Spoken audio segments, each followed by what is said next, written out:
Charlie Kirk was somebody who united. I am sick of the division. I am calling it out. I call it out to its face. I disavow it. I'm sick of it. They're out killing us, and we're in here squabbling and bitching and moaning, and I'm sick of it, and I've had enough.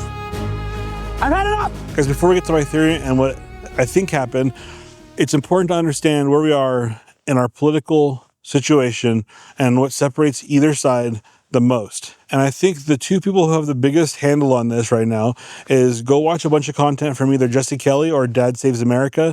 I'll put links in the description down below. Both amazing people, great people, awesome information. I think they hit the nail straight on, especially Dad Saves America's latest series on the death of debate. Anyways, guys, let's get to this real quick. As far as the political climate they were in, I can't cover this too long because I could go on for like 3 hours just about this. But what we have right now is we have conservatives who really love free speech, prefer to be able to say whatever they want, don't want to be controlled by the government, prefer small government, prefer everyone to have their freedoms to be able to say whatever they want, even if they disagree. The other side, not so much, okay?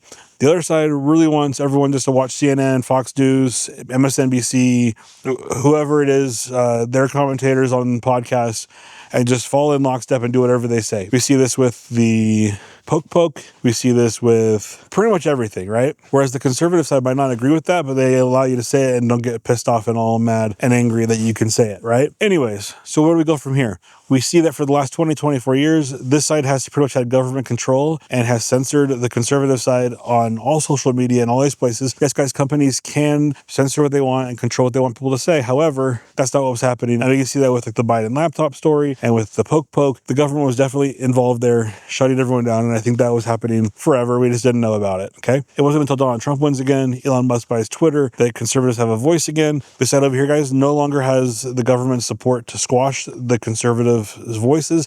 This side finally, in like 24 years, has a voice, is able to say whatever they want without fear of persecution, getting squashed by the government, being censored, canceled, and all this stuff. So what does this side do? The same thing that they've pretty much always done. If we look throughout history, if we see Martin Luther King, Malcolm X, JFK, look what they tried to do with Trump. Look what they tried to do to Tim Pool a couple weeks ago at his house. Look what they tried to do to Nick Fuentes last year at his house. Look what they did with Mark Hoffman. Look what they did with Ella Cook. Look what they did to Charlie Kirk. It's always the same. When this side does not have the government controlling the people and squashing them for them, they have to find a way to do it themselves. Whereas this side just wants to be left alone, and they don't understand why this side hates them so much. And I think that's part of the reason why we cannot comprehend. Conservatives don't have part of this brain where it just gets enraged and seizes the teeth and just wants to go clobber anyone who doesn't agree with them. This side does. This side does not understand that. The conservative side does not understand that rage and that anger. And so we would rather believe that it's some foreign entity that did this or something like that than the truth. Anyways, guys, that's the political climate that we're in. And I think this is what happened. I'm going to break this down into two parts. We're going to go over the evidence for what I think happened, and then we're going to go through the strategy of what happened. The evidence for what we have happening is that, first of all, we have not just one, but two different groups that were posting a lot of stuff online, and it's obvious that they knew something was going to happen, okay? And one group posted a bunch of different stuff online, a bunch of things saying, Charlie Kirk's coming tomorrow, I hope he gets evaporated, all kinds of random stuff. And it's obvious that from like a week and a half up until the actual event, people knew what was going to happen. How did they know this? Where did they find out? Who told them? Were these people also in on planning it? We don't know. But it's obvious that people knew about it. So where's that? And why is nobody interested in this? Okay, then the day of the event, we have everyone deleting those posts, and we have a whole other group deleting all of their Facebook posts, all of their Instagram posts, all of their accounts even. So why did they do that? If they have nothing to hide, why are they deleting all of their accounts and just disappearing from the ether? There is now evidence that shows that at least Lance Twiggs and maybe Tyler Robinson were in chat rooms with some of these people that are posting some of these things. Is this evidence that they were helping to plan this event? Maybe they just knew about it. I don't know. But it's possible they helped plan this event. If not, why delete all your stuff? Also, are these text messages to these chats, is this Tyler Robinson's way of letting them know, hey, I've been caught, go clean up your stuff? Possibly, maybe. Is this text messages that he writes to Lance Twiggs his way of exonerating Lance Twiggs and anyone else to point it all at himself? Possibly. Why is no one interested in this? Why is everyone so interested in Israel and foreign legions and microphone things that aren't even possible probably, but they ignore actual things that are actual truth, like these groups knowing about it and people knowing about it beforehand? Do we know if they were involved in planning it? I don't know. Hopefully the FBI and those that are doing the investigation are looking into this, because I think that's one thing that is happening that no one really knows about. And I think that no one knows about it because if people knew about it, then these people could hide better, right? Next, guys, as soon as Charlie is hit, we have this crazy guy, George Zinn, jumping up in the air with his pants down to his ankles, screaming that he's the one that did it and yelling that he did it and I did it, get me, and all this stuff. That's kind of fishy to me as well. He admitted that he was trying to help the person getting away, but did he have knowledge beforehand of everything that was going to happen? He also admitted to helping and wanting to help the actual person get away, but I wonder if he had foreknowledge that this was going to happen, if he was part of the plan, if that was part of the plan to help Tyler Robinson or whoever did this get away. I don't know. They did arrest him for having really disgusting material on his phone, and hopefully he goes away forever for that. And hopefully he has a fun time in prison. But I wonder if also part of that is part of a cover-up and they're actually arresting him for like accessory, because he did admit to wanting to help the person who did it. If you help someone commit something like that, you are an accessory, right? They should be charging him with that, I think, as well. But I think they also might be using him as an informant against all these other collaborators, okay? Because, guys, the truth is, if these other two groups for sure knew about it and they helped plan it and they were the ones posting about it, how many more people knew about it and how many more people were in on it? Because if like 5, 6, I don't know, 10 people were posting about it beforehand, that's just the tip of the iceberg, right? More people had to know about it. All right, guys, so this is the crux of my theory, that there was definitely more collaborators, because there's more people who know about this. There was at least like 8 to 10 people who posted about it, and then another group that's a very large group deleted all their accounts, and then we have George Zinn seemingly knowing about it and trying to assist, okay? Maybe or maybe not part of the plan. Okay, we have that section as kind of the crux, and I think that's part of the stuff that we don't know about, that I think the FBI and the police are investigating, hopefully, but they're not going to tell any of us so they can try to catch them without information getting out there and spoiling their investigation, right? But then there's also some things that show that there was some planning that went into this, and we can't prove who these people are. It might be Tyler Robinson, it might be other people who helped collaborate, but we have evidence that there was people on that roof twice before the incident. Okay, in the week or two prior to the incident, there's a student and a professor who both claim that they saw someone on that roof twice. All right, guys, is this him or is this someone up there helping him to plan it? Either way, it's proof that someone was on there a few weeks beforehand helping to plan the incident. And guys, you don't go on one roof and then take the hit from another roof. You go on the same roof that you planned it the whole entire time. And if they have evidence that was Tyler Robinson, that's just another piece against him as well. All right, guys, let's get to my theory as to why it hit here.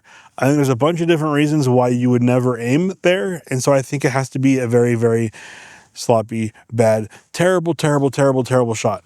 The problem with this is not a hard shot to make, guys. It's 143 yards.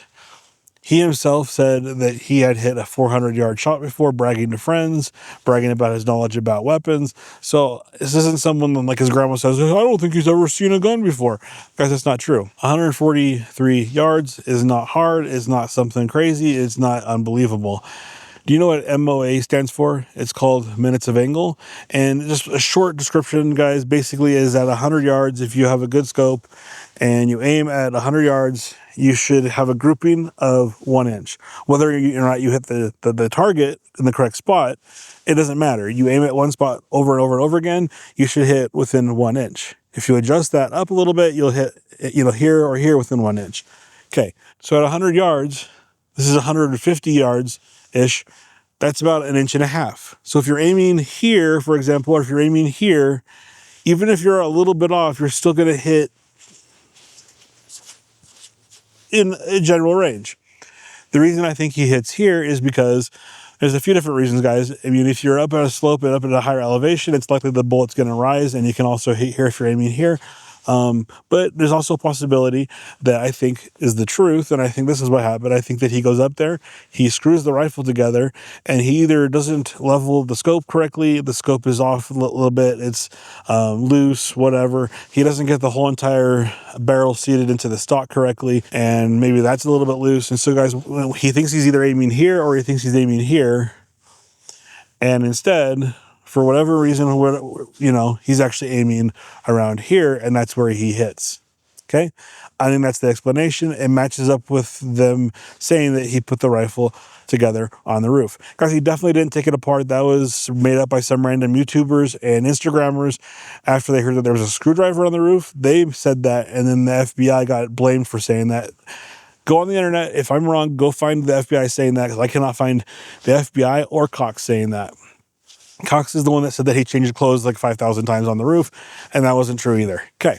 Guys, also there's another thing we need to talk about with the 30-06, because just real quickly, I do think that even though it's, in the beginning to me, it was the weirdest thing. And in the beginning to me, I was listening to all these people say that it was unbelievable and all this stuff. And guys, not only has the more and more research I've done about this topic make me not think that it's super weird, but the more and more I believe that it's actually highly likely, okay? And we'll get to that here in a second, and hopefully you can see why. But the other thing I think that kind of proves that the 30-06 is not super crazy and not super weird is that if you are some crazy high-level government, if you're Mossad, if you're like the Navy SEALs or 20 of the other groups that have been alleged to be the ones that actually did this, because no one else could make that shot at 143 yards and all these other things, why would you have a contradictory story, right? Why would you have your most professional hit people in the entire universe show up to the scene? And also, guys, why would you have your patsy scout the roof out a week or two before and then make a dry run in the morning and then make another run later and go there? You would just tell your patsy, hey, make sure you're at this place at this certain time, right? You wouldn't have to have them do all this planning. I think that's also part of the evidence, but you also wouldn't have your patsy bring up a 30-06 to the roof and then hide that rifle, and then have the round being the one that's found in the body, and then have the person who really did it hit them with like a 9mm from 5 feet away, right? Like, that doesn't make any sense. It contradicts everything. And you'd also have like 10 days of people making all these conspiracies up and then nobody believing it. And you'd have 10 days to be like, you know what, call the doctor and call the guy that we have doing the autopsy who's also in on it, and make sure that they say it's a 9mm instead of a 30-06 so that people will actually believe it, okay? Anyways, guys, this is part of what I think. I don't think that any professional team would go up there and use something so unbelievable and then not cover it up, and then also the patsy's still walking around. Usually, usually the patsy gets eliminated pretty quickly after they do something like this. So, and also he's willing to take the fall. His parents are willing to let him take the fall and not stand up for him if he's innocent. All this stuff just doesn't pan out, guys, to me, as far as him not being the one that did it. Do I think everything we're being told is true? No. I think there's definitely a bigger conspiracy to that, and we're going to get to that in just a second. All right, guys, another part that we hear about is these text messages. I don't see these text messages as being that weird anymore.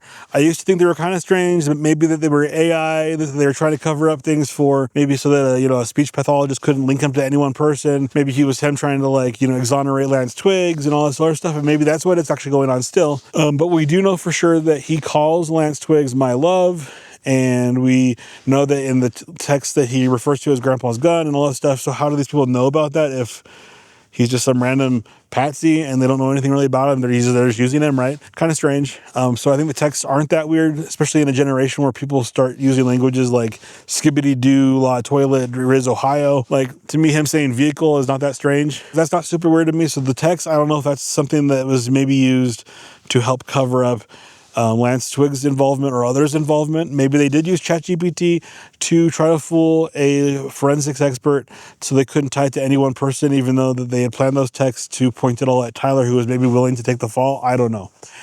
Anyways, we don't have to talk about that too much. The next thing that's really interesting is supposedly there was a lot of people wearing maroon on campus. I don't have any evidence of that. I don't see that when I'm looking through things, but a lot of people believe that. Candace Owens has said that.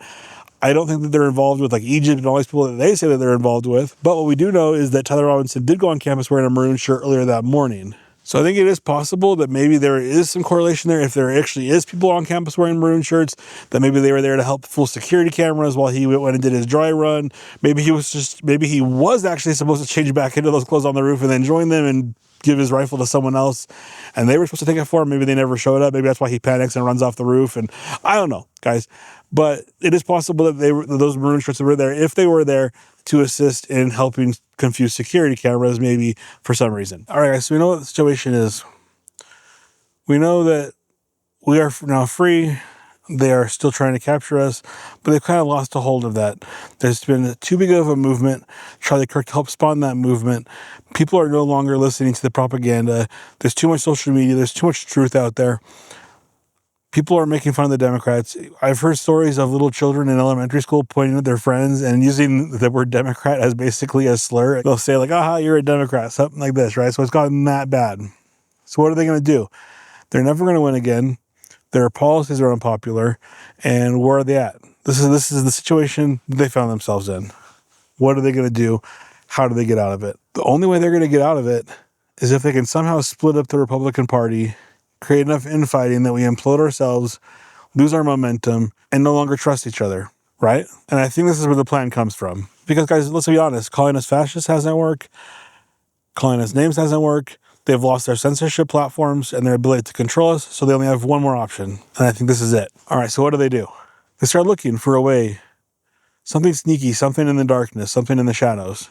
What is it? They need to take a figure and they need to martyr him, but not in such a way where the martyrdom creates a movement, a revival, a movement of...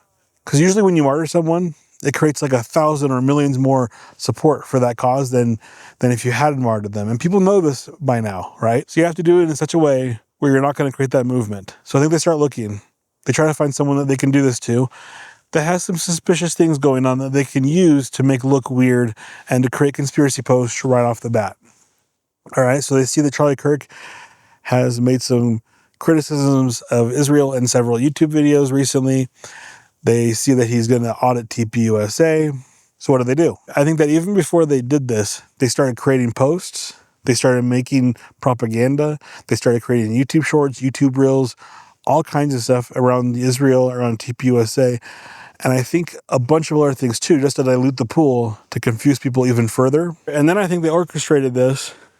And immediately after orchestrating this, they set about putting all of these theories out immediately, creating chaos, creating confusion. They took things that the FBI got wrong. They took things that the FBI didn't even say and put them in their mouth. Governor Cox said that he changed his clothes like 3 or 4 different times.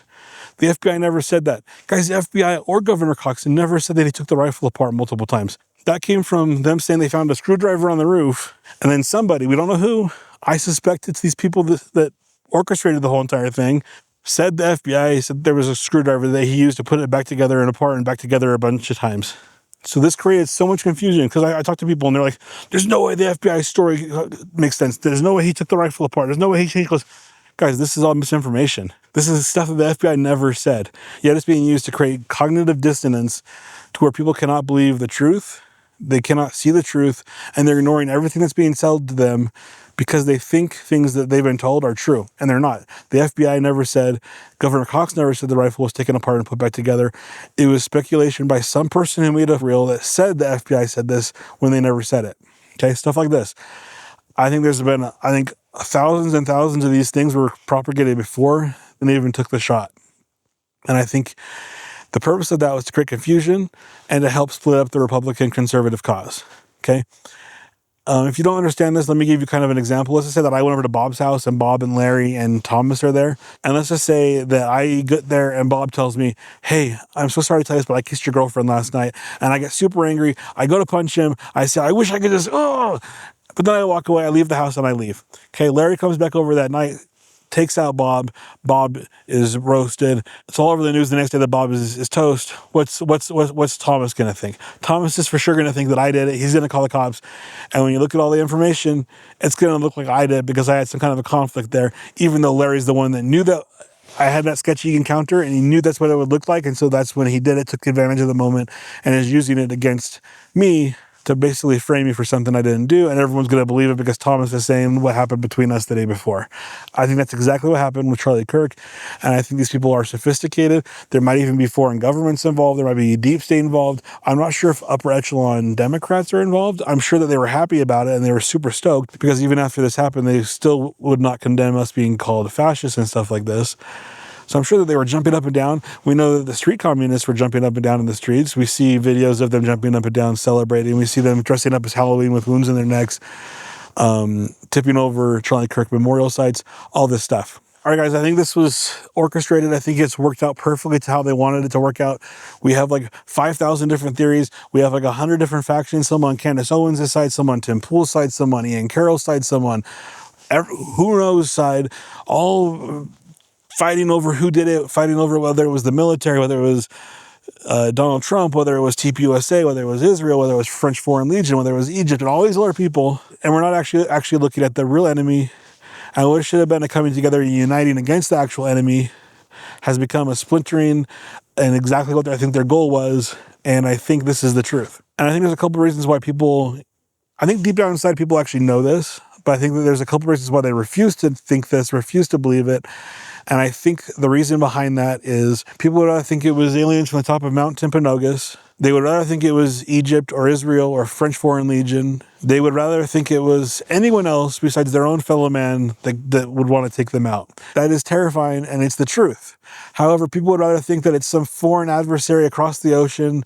They would rather think it's some deep state figure, and it might be some deep state figure, but I think that there was for sure your fellow neighbor, these groups that knew about it, that orchestrated this, that probably live next door to you, and you just don't want to believe that. And I think that's so shocking to the conservative mind because we're not like that, so we don't understand these kinds of people, and that's why it's so unbelievable. And I think that's why people, even if the inside know the truth of what happened, I think that it's so hard to comprehend for them because we don't think like this. They don't want to think that that's a possibility, that 60% of the other side wants to end you. That's why a lot of these conspiracies took off so fast, even ones that are so unrealistic and so ridiculous, because it's easier to believe that than to believe that these people hate you that much. Because I also think that conservatives are susceptible to a lot of conspiracy theories because we are free thinkers. We're not just told what to think and then we just think it. So if the FBI, who's lied to us a bunch in the past, tells us something, it's of course going to be normal for us to question that. And I think that's healthy. But we've got to be careful that we're not wrong about this one, because if we're wrong about this one and they get their way and it really is them and my theory is true, we're going to lose the next election. The fact is we have to find out what the truth is, and that's why I made this video. That's why I've spent 4 months pretty much every single day researching, doing experiments, making this video to help clarify, help find the truth, help to maybe settle the debate. Because guys, if you knew that the government never said they took the rifle apart a bunch of times, if the FBI never said that he took his clothes on and off a whole bunch of different times, and all this stuff, and all you heard was he went up to the top of the roof, took the shot, and then got away, would you think it was that weird if that was the story? Or has it been diluted by foreign enemies of freedom, and all these people who wanted to orchestrate this to help destroy the Republican Conservative Party? Is that possible? That's my theory. Let's go on to the rest of the video and examine the rest of the evidence for this theory and for greater detail.